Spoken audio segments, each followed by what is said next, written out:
Assalamualaikum warahmatullahi wabarakatuh. Hai semuanya, perkenalkan nama aku Luru Junisa Pipiani. Aku berasal dari kelas STR 1A dengan NIM P7124224006. Di sini aku akan menyelesaikan tugas atau memberikan alasan dan tanggapan dari beberapa kebijakan yang ada di Indonesia. Yang pertama adalah berikan pendapat tentang tanggapan atau tentang penganggaran sebesar 48,7 miliar yang dilakukan oleh DPR untuk penggantian gorden di rumah dinasnya masing-masing. Menurut saya bahwa penggantian gorden atau penganggaran gorden ini yang dimana DPR beralasan bahwa yang akan mengganti gorden di rumah dinas anggota dinasnya masing-masing itu dengan alasan gordennya sudah usang dan belum diganti sejak tahun 2015. Menurut saya penganggaran ini perlu dikritik karena di tengah-tengah kondisi ekonomi yang sulit, di tengah-tengah ekonomi yang sangat sulit ini, di mana pengadaan ini bukanlah prioritas yang mendesak, karena menurut saya mengingat rakyat yang kesulitan secara finansial dan banyak juga pengamat yang mencurigai potensi penyalahgunaan dana jika tidak ada transparansi lebih lanjut. Jika kita lihat dari sudut pandang Pancasila, khususnya di sila kelima yaitu keadilan sosial bagi seluruh rakyat Indonesia, kebijakan ini juga bisa kita tanyakan relevansinya. Anggaran sebesar itu harusnya diarahkan untuk kepentingan rakyat banyak, terutama di masa krisis ekonomi. Transparansi dan prioritas anggaran yang berpihak pada kebutuhan dasar masyarakat untuk tetap memastikan kesejahteraan dan keadilan sosial bagi seluruh rakyat di Indonesia, yang dimana masyarakat dengan ekonomi rendah untuk mendapatkan bantuan dijamin atau diatur oleh undang-undang dengan pasal 34 Undang-Undang Dasar 1945. Yang kedua yaitu tentang pemberian remisi kepada ribuan narapidana. Menurut saya, pemberian remisi kepada ribuan narapidana termasuk koruptor merupakan hak yang diatur dalam Undang-Undang Permasyarakatan. Remisi diberikan kepada narapidana yang memenuhi syarat seperti menunjukkan perilaku yang baik dan mengikuti program pembinaan.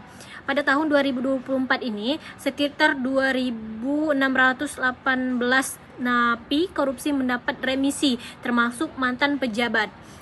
Dan jika dilihat dari perspektif Pancasila, remisi dapat sesuai dengan sila yang kedua, yang dimana kemanusiaan yang adil dan beradab jika diberikan secara adil dan berdasarkan perilaku yang baik, bukan semata-mata hak istimewa.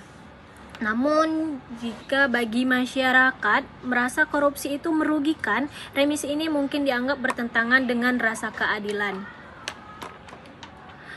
Untuk yang mengatur dalam prinsip kemanusiaan yang adil dan beradab ini terdapat dalam Undang-Undang pasal 28I ayat 2 Undang-Undang Dasar 1945 yang berbunyi tentang setiap orang berhak bebas dari perlakuan yang tidak manusiawi dan penghukuman yang merendahkan martabat. Prinsip ini mendasari tentang penghormatan hak asasi manusia, keadilan, dan kemanusiaan dalam hukum dan kebijakan yang ada di Indonesia.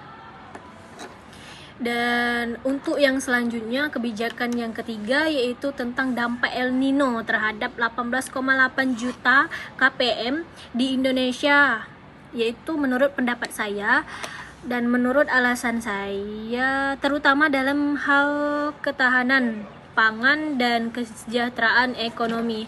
El Nino ini juga umumnya menyebabkan cuaca kering dan mengurangi curah hujan yang berdampak langsung pada sektor pertanian.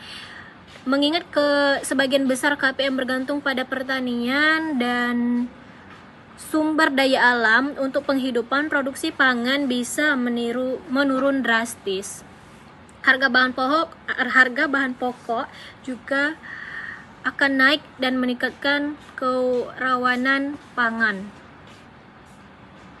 Di dalam kondisi ini dapat juga mempengaruhi situasi ekonomi keluarga yang miskin yang bergantung pada bantuan sosial seperti Keluarga Harapan, PKH, dan bantuan pangan non-tunai atau PBNT.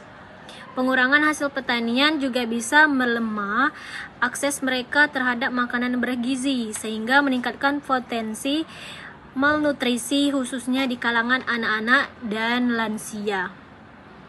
Menurut saya, pemerintah perlu meningkatkan kesiapan dalam penyaluran bantuan sosial selama fenomena El Nino untuk mengatasi dampak-dampak yang akan terjadi lebih lanjut di masa kedepannya. Dan seperti penambahan program yang termasuk penambahan alokasi bantuan dan program migrasi bantuan teknologi seperti irigasi dan juga teknologi pertanian yang lebih tahan terhadap cuaca yang kering.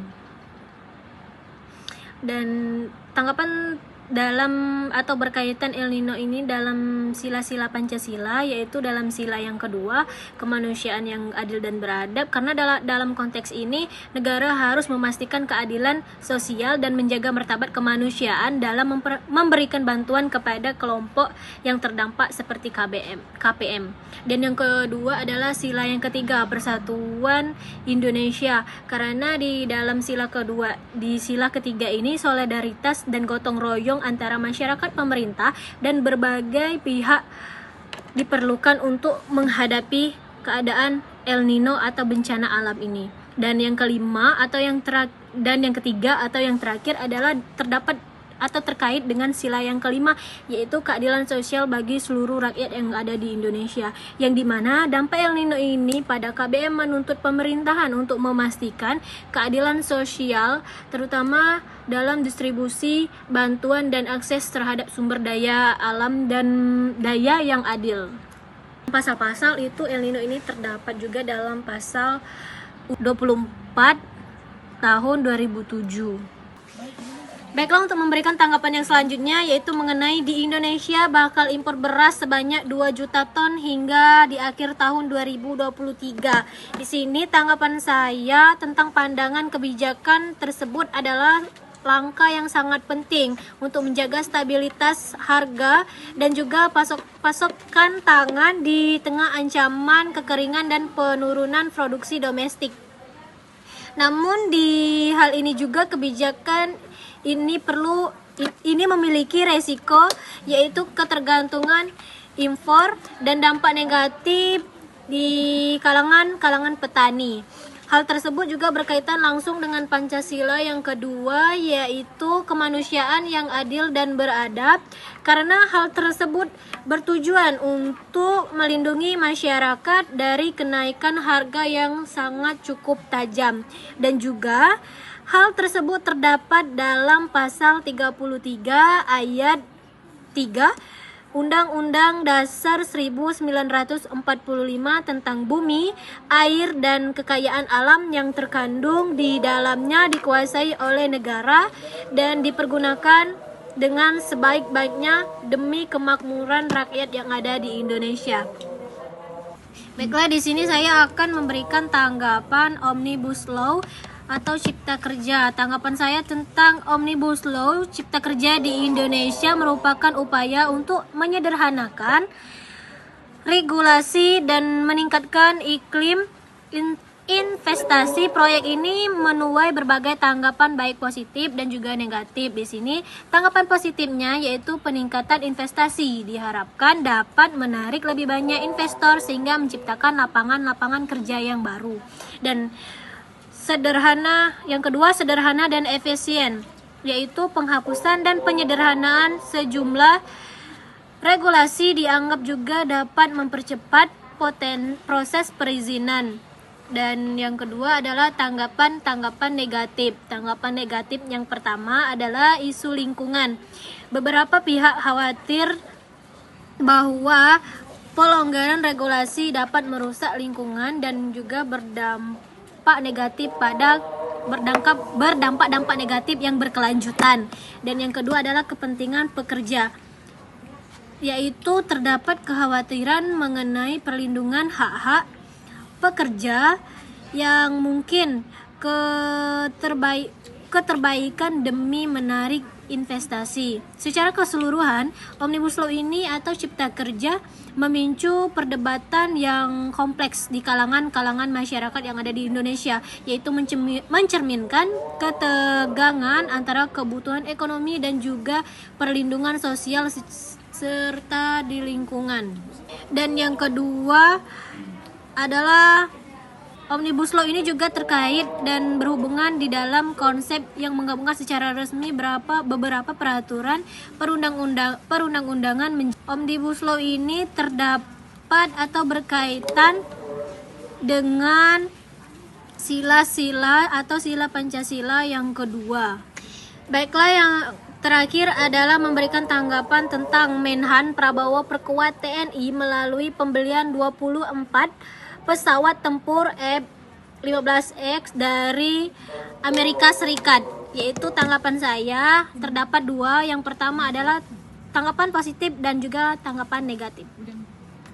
Pembelian pesawat tempur baru dari Amerika Serikat oleh Kementerian Pertahanan Indonesia sebagai bagian dari modernisasi alat utama sistem pertahanan alutsista TNI menimbulkan berbagai tanggapan. Ya, seperti yang saya omongkan tadi, di sini saya juga memberikan tanggapan positif dan tanggapan negatifnya. Untuk tanggapan positif yang pertama itu modernisasi militer. Langkah ini dianggap sangat penting untuk meningkatkan kapabilitas pertahanan Indonesia, terutama dalam menjaga kedaulatan dan keamanan.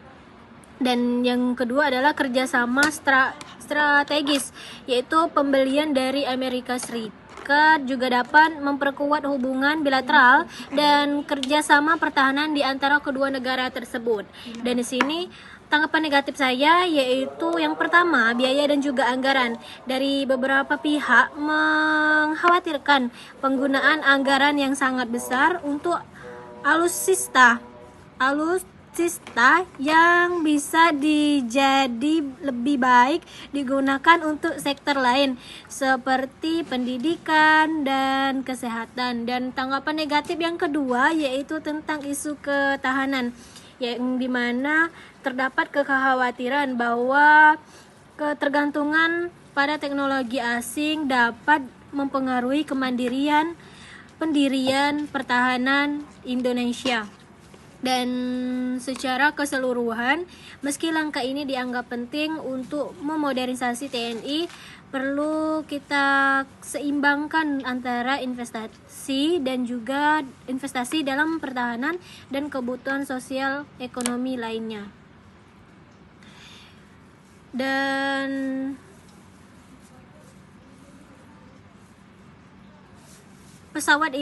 pembelian pesawat tempur ini terkait atau juga menurut saya termasuk ke yang sila-sila Pancasila yang terkait dalam kebijakan ini, yaitu dalam sila ketiga Persatuan Indonesia.